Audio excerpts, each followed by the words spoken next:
أرحب بكم جميعا أصالة عن نفسي ونيابة عن السيدات عضوات المكتب الإداري للجمعية الخيرية الإسلامية لدار الطالبة الخميسات، وكذا أطور وعمال ومستفيدات المؤسسة.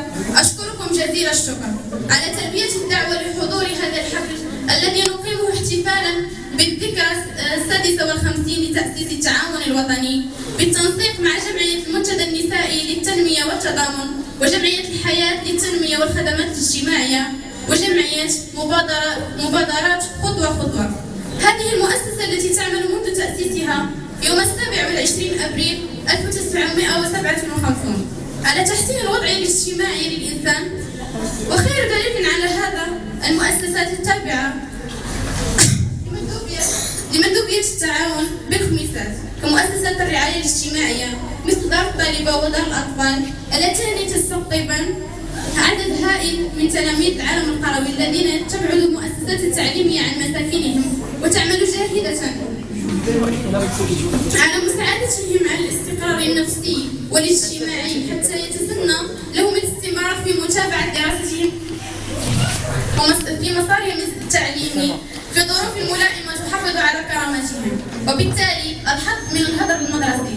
وكذا دار العجزة التي تأوي العجزة الذين لا يتوفرون على مأوى ومراكز التربية والتكوين ومراكز التكوين بالتدرج التي تساعد الفتيات والفتيان الذين لم يحالفهم الحظ في التعلم على تعلم بعض المهارات اليدوية وبعض الحرف التي تساعدهم في إنشاء مقاولات صغيرة.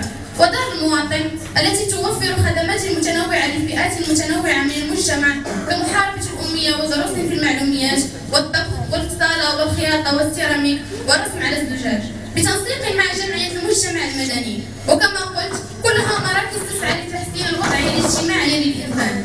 ولا يفوتني هنا أن أشكر جزيل الشكر جميع الجمعيات التي تعمل مع دار الطالبة وتفكر في دار الطالبة وتعتبره جزءا لا يتجزأ من نشاطاتها. وأشكر الجمعيات التي تشاركنا اليوم هذا الاحتفال، وهذا إن دل على شيء فإنما يدل على التلاحم المتواجد بين جمعيات المجتمع المدني ومؤسسة التعاون الوطني. وأتقدم أيضا بالشكر لكل من ساهم من قريب أو بعيد في تقديم الدعم لهذه المؤسسة الاجتماعية الخيرية. لضيوفنا الكرام أجدد الترحاب وشكرا.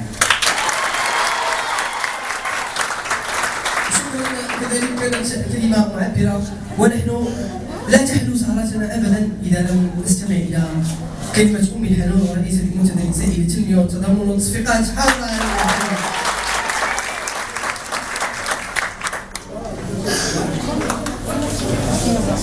السلام عليكم.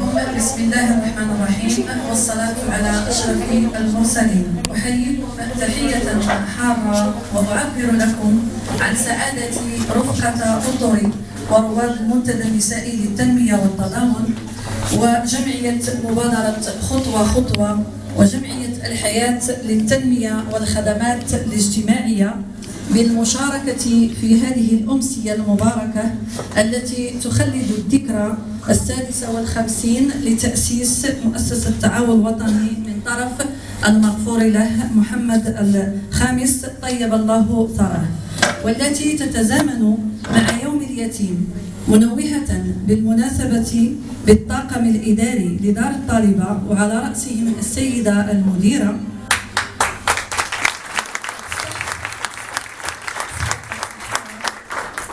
وبالجمعية الخيرية والتي تترأسها السيدة القدب الحاجة الهاكور على التسيير على العمل الجبار الذي تبذلونه من أجل إنجاح مهام هذه المؤسسة الاجتماعية الرائدة على صعيد إقليم الخميسات. وأحيي بحرارة السيد المندوب الإقليمي للتعاون الوطني في هذا الجمع يعني المبارك على تعاونه المستمر مع جمعيات المجتمع المدني، مع التأكيد على أننا كفاعلين جمعويين على استعداد دائم للمساهمة في تأطير ومواكبة رائدات هذه المؤسسة الموقرة من خلال تنظيم أنشطة ثقافية وتربوية وترفيهية لفائدتهم. ولا تفوتني الفرصة أيضا لتقديم الشكر وبالغ الامتنان للسلطات المحلية والإقليمية وعلى رأسها السيد العامل على دعمه الموصول للجمعيات الهادفة.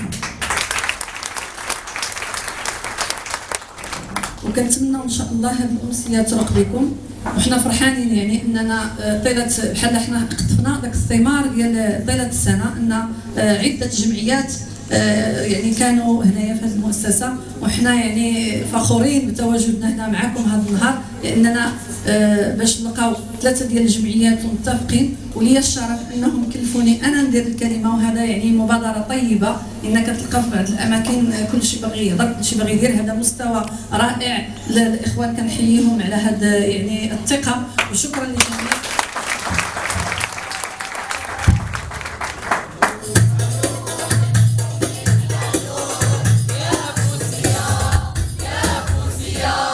أنت الربيع أنت الربيع في أبها حلة في أبها حلة، أم الحنون أم الحنون يا فوزية يا فوزية. أنت الربيع أنت الربيع في أبها حلة في أبها حلة.